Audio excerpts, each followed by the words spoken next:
Migration isn't going to end. We always go on about this, don't we? We always talk about this. It's not something I enjoy talking about anymore, but it's important to talk about it because anytime that you think it's got bad, it will get worse. Because recently we covered the William Hague, was it Spectator article, where he said that we're only just entering the age of migration. And I look around Swindon Town Centre and I think, only just. I feel like we're already in the late stages, but okay, if that's where it's going. But now there's been more bad news. More bad news, everybody. Sorry to break it to you. But before I get into the bad news, there's some good news, which is the latest episode of Comics Corner with me and Connor is out. Comics Corner number 9, where we're talking about the complete history of superhero comics. Now, if you've ever wanted to see... report of the week there? It looks like him. The guy in black and white. It does look like him. I'm sure he's immensely disappointed in you right now. This is, if you've ever wanted to see Connor really tap into the depths of his autism, this is the episode to see it. This has been a true passion project of his for a long time. He's wanted to go on about the history of comic books, and this is only part 1, and it's about 2.5 hours. So we go from the late 1800s all the way through to the mid 20th century to when the Hays Code put in the Comics Code Authority, which censored a lot of comic books. So if you're interested in that and you want to learn something, not necessarily something useful, but if you want to learn something that's fun, that's maybe going to put a smile on your face, please check that episode out. Connor put a lot of hard work into it, and big respect to him for that. And now on with the bad news. So the government has decided that they're going to relax immigration rules for construction workers as Brexit labour shortages bite. More migration, everybody. Good news. I will be going through this article, so bear with me because there will be a decent amount of info to go through because we're going to get the reasons why we need all of these new construction people in. So the construction industry has said that it needs more to be done to close shortages in the long term. So I've looked through the government website and there are lots of shortages at the moment. Supposedly, it says in this article, about 21,000 as of December of 2022. And one of the reasons for those shortages will be because of the fact that we have increased demands for production in construction industries like housing, because of the fact that we are importing hundreds of thousands, if not millions of foreigners. 500,000 people a year. It was net 606,000 last year. Blimey. An extra 60, and it would have been right on the money. This is like a weird sort of immigration pyramid scheme, isn't it? It's a fetish. Where you need more immigrants to cater to the needs of immigrants, and therefore you need more immigrants to get more... It's just ridiculous. Just like, we need more people to build houses because we flooded the country full of more people than we can possibly support. So more immigrants is the solution. There is also to be spoken about in terms of other construction projects. There's the complete money pit that is HS2, which I will cover at the end of this segment. And then there's the fact that this is a complete institutional failure on the part of the English government to actually encourage people to go into more practical and skills-based work.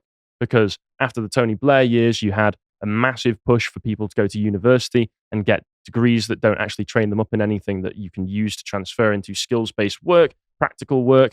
You end up going into service jobs or just not working a job that's related to your degree at all. There's good money in construction as well. Yes. I think people need to go into schools and say, actually, don't listen to your teachers who've already been to university by merit of them being a teacher, and their performance is judged on how many students go to university.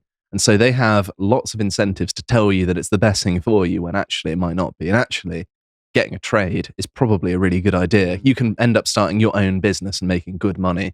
And actually, for most people, they'd probably be much better off. But there's also a lot that goes on in here when they talk about unemployment, because they say that unemployment is at record lows. And therefore, we have all of these shortages that can't be filled by people because everybody's already employed. Therefore, we need to import more people in. Government fudges those numbers, as you can imagine. And I'll explain to you how they fudge those numbers in just a little bit, but I'll go through the rest of this article first. So the government has been forced they have to relax immigration rules for construction workers. What's happened is the market forces have got them by the throat and they just can't do anything but, okay? After it was warned that the new Brexit red tape is causing labour shortages on building sites, bricklayers, roofers, carpenters, and plasterers are among occupations who will again find it easier to come and work in Britain after the Home Office added the trades to its shortage occupation list.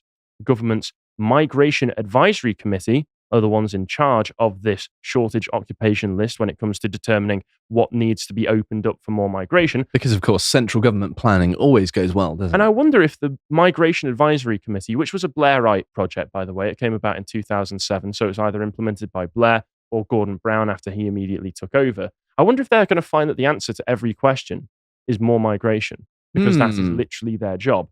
But they said in March that the decision to leave the EU with the consequent ending of freedom of movement, as well as COVID-19, had had significant effects on the industry.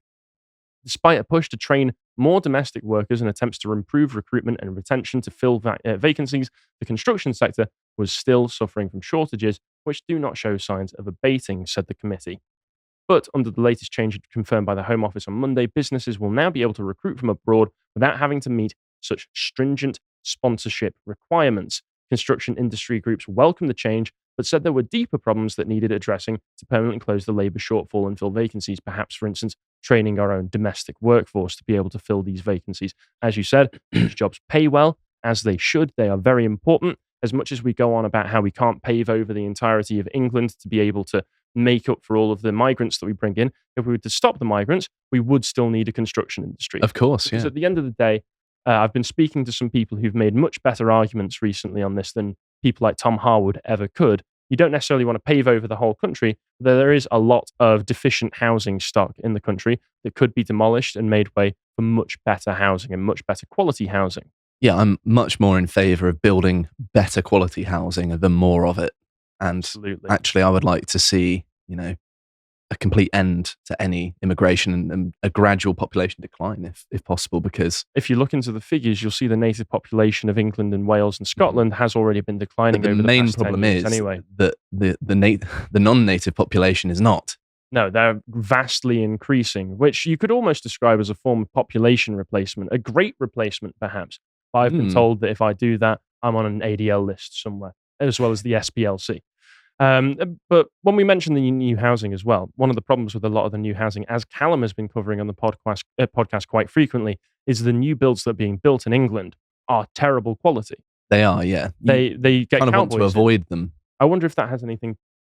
Yeah, I wonder if that has anything to do with the fact that the people that we're bringing in aren't as well qualified. Well, I've actually heard from some people who work in the construction industry that they have sometimes people who barely speak English, and they've got multiple different languages there, and they've got a sort of Tower of Babel situation where they've got to coordinate everyone to work as a team, and sometimes, there's a lot of things lost in translation, quite literally. Yeah, I know from friends of mine who work on railway sites as well that a lot of the more practical industries are also starting to bring in a lot of diversity hire women to be managers on the sites as well. And I hate to say it, ladies, I love you, but it turns out most of the women that they're bringing in are not prepared to be able to handle a team full of men. And instead of actually doing any proper work, they instead tone police the humor that the men on the site use instead of actually getting anything practical done. Imagine my shock. I'll carry on. The number of vacancies in the construction sector was 65% higher in the 3 months to January 2023 compared to immediately before the pandemic in March 2020, also according to the advisory. Once again, I looked into the government figures here, and according to their projections, by 2028, half of the jobs, literally 50%, slightly more, it was like 50.3% of all the jobs in the construction sector will need to be replaced with new people because of people retiring, because a lot of the people in that sector tend to be older, because once again, we've not been actually training the people to replace these. So unless we go really, really hard on training people to replace them, then of course the answer will end up having to be, according to the government, well, we're going to have to import more migrants in. Fantastic. Figures published separately by the Association of Professional Staffing Companies show that there was a sharp climb in construction job vacancies at the end of last year, 21,000, as I said. It is vital that the construction is able to fill vacancies and quickly address shortages around particular roles. So we welcome the news that 5 occupations will be added to the shortage occupations list, which help the industry continue to deliver the schools, homes, hospitals, and infrastructure we need, said Susanna Nicol, MBE, Chief Executive of the industry body Build UK. But those aren't the only things on the shortage occupation list that the Migration Advisory Committee has decided we need to open up for. It's not just construction. Construction, you could at least make the allowance for, okay, we are building things. We need things built. So you can make an excuse for that. But do you want to hear some of the other things on here? Have we got some sort of barista shortage? Have we got a shortage of McDonald's workers? It's close to being as frivolous. So, shortage occupation list includes dozens of trades and professions ranging from civil engineers, social care workers, archaeologists. We've got a shortage of archaeologists. Apparently. But loads of, surely, I know people who've studied archaeology and couldn't get a job in it, even though they did well at university. So what on earth is going on? That's not the worst one, though. Apparently, we have a shortage of ballet dancers. Well, since we've kind of severed ties with Russia, that's become a lot more difficult. I'd imagine so. But also, can you imagine that, all of these Africans we're bringing in, all of them, not just doctors, not just nurses, not just civil engineers, ballet dancers, every last one of them. Next time we're watching one of those boats come in, we go, ballet dancers.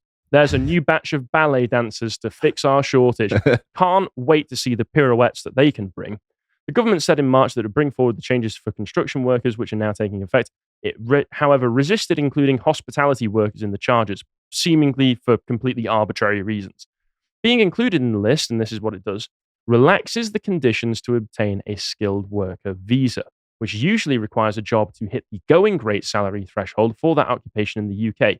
Workers on the shortage list generally only need to be paid 80% of the going rate.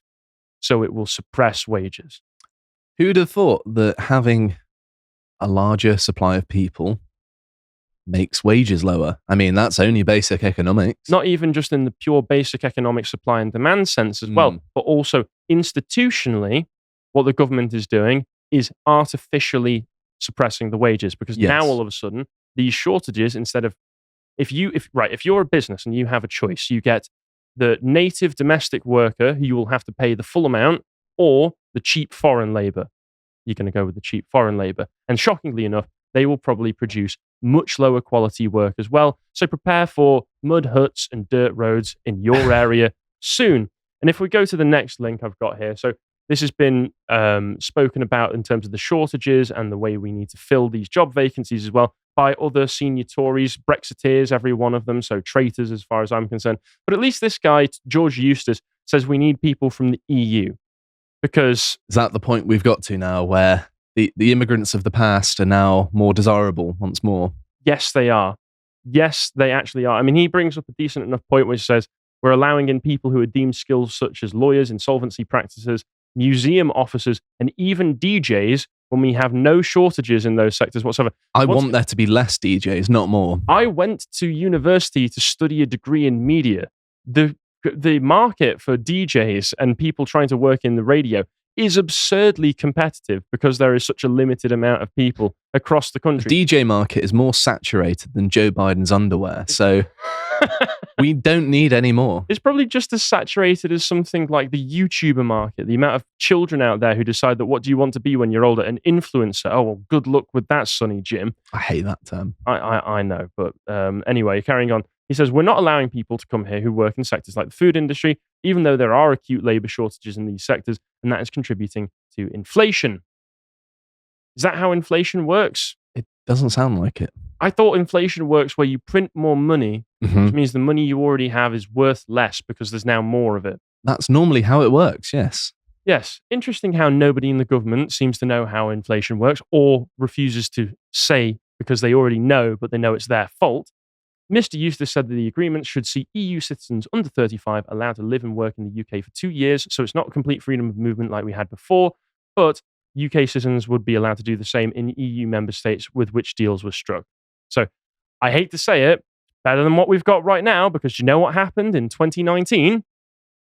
Well, can you give it a guess? I've got ONS figures up here. I'm about to go to a graph. Can you guess what happened in 2019 regarding the kind of immigration that we were getting into the country? Did it change to lots of outside of Europe immigration by any chance? Bob on. Yes, it did. Look at that. In between December of 2019, around the mid to late 2019, what happened is not only did it overtake EU migration, the non-EU migration, it absolutely skyrocketed.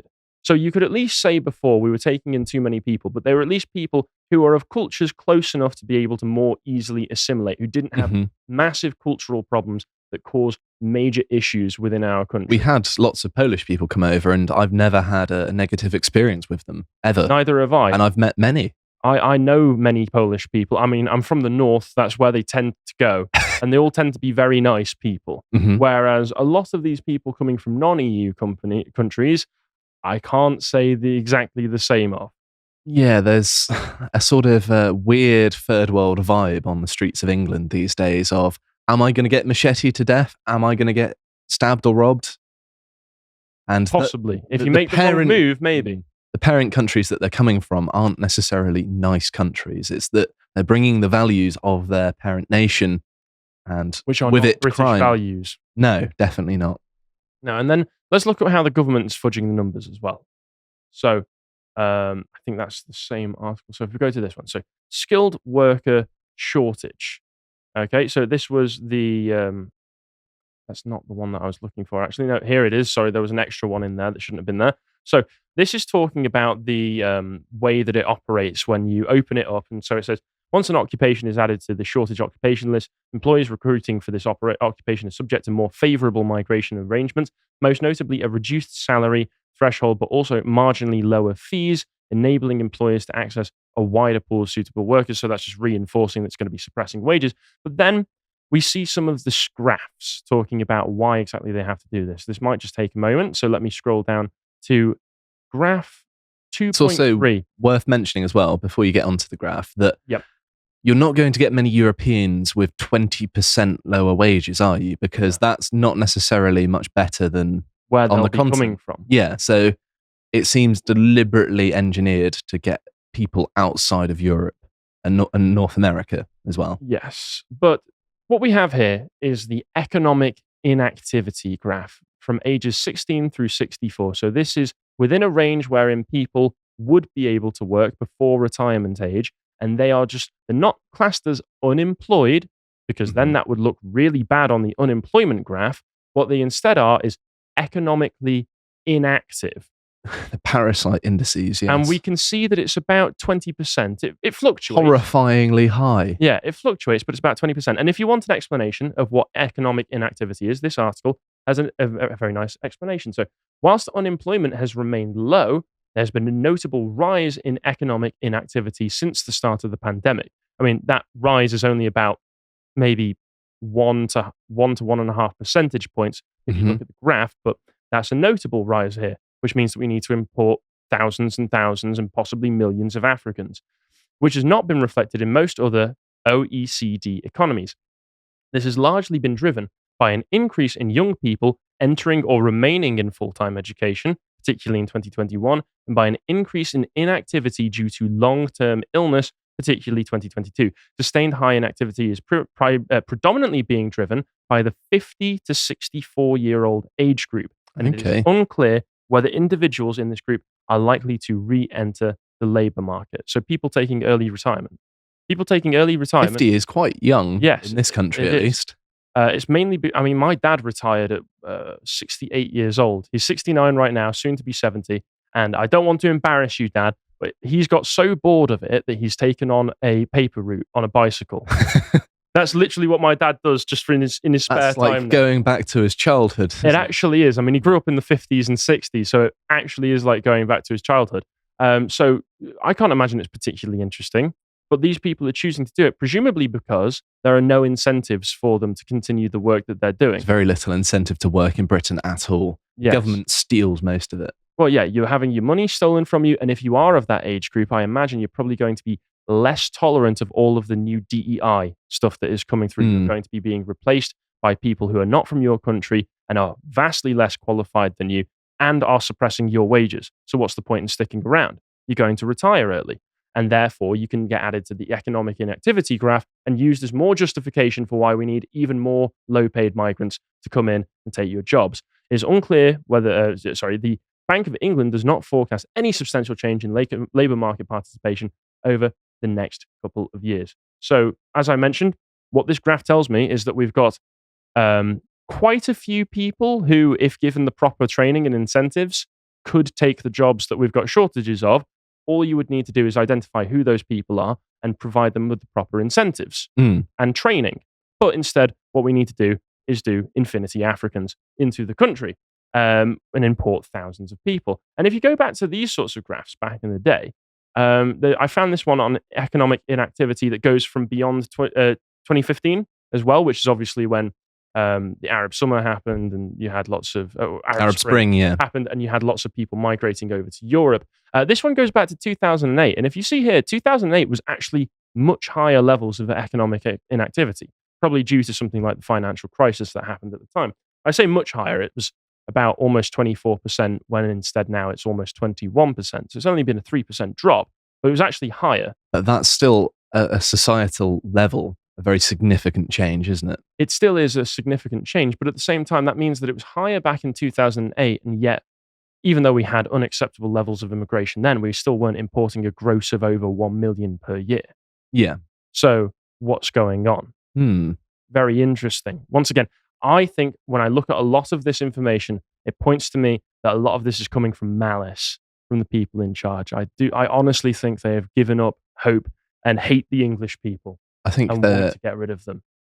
Yeah, we're a thorn in their side for their machinations and their schemes. Certainly we are. But so overall, what I'm seeing is a Ponzi scheme of rising house prices due to the absurd levels of immigration that we're getting, driving demand for new homes and constructions to accommodate all of the other mad government plans as well that we've got, like HS2. Just to touch on this very briefly, HS2 is a big high-speed railway project that will be going straight through the centre of England, all the way from, I'm unable to do it there, so here we go, going all the way from London Euston, all the way to the top of Carlisle. So from one end of the country all the way to the top, and it'll be passing through Birmingham, it'll be passing through Stafford. My hometown of Crewe is on there as well. And if you want an indication of what HS2 coming to your town does, it destroys it. Because what it does is the entire council decides to hustle as fast as possible to make your town as accommodating as possible to people who will live in London. So they destroy all the business, knock all the buildings down, and then if you're anything like Crewe, they then realize, hold up, we don't actually have enough money to rebuild everything that we just knocked down, so your entire town becomes a desolate wasteland.